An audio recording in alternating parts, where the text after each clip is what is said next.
Hello, good morning mga idol.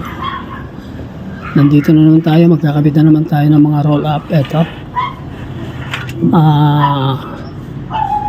Bali 2 piraso itong roll up. So, dito tayo gagawa. Ayan o.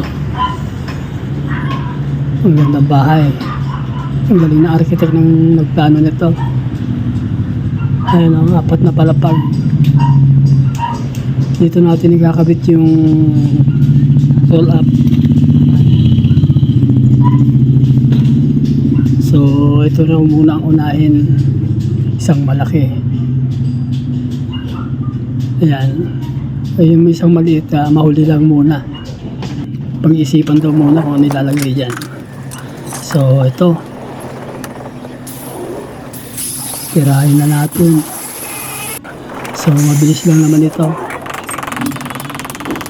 Ito kasi dire-diretso na ako gumawa rito. Yung angular kasi niyan, diretso yung sa taas, kasama na yung box niyan. Bali dyan ko siya kinakapit sa angular na yan para madali lang siyang ikabit. So ayan na. So dahil wala tayong kasama, vice grip at alambre lang ang pinaka-helper natin dito. So kayang-kaya naman.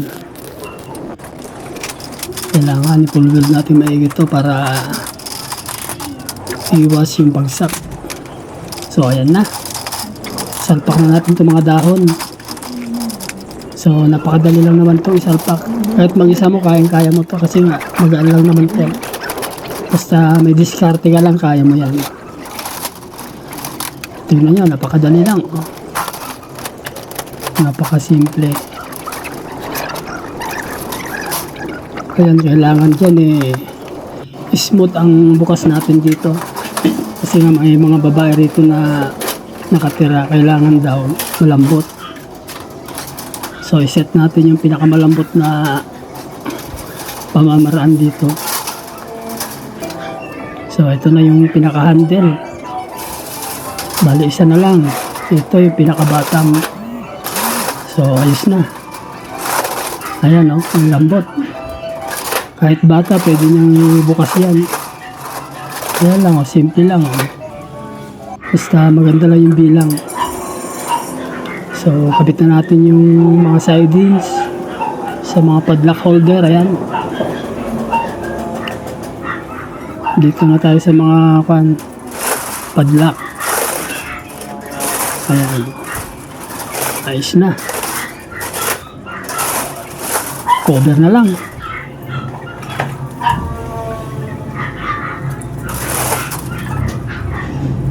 So, lagay muna natin itong pinaka-handle.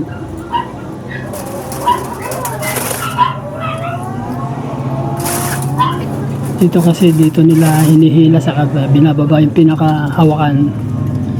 So, pinturahan na natin. Nakabit na natin yung cover kasi nga nalobat tayo kanina kaya hindi na natin na video.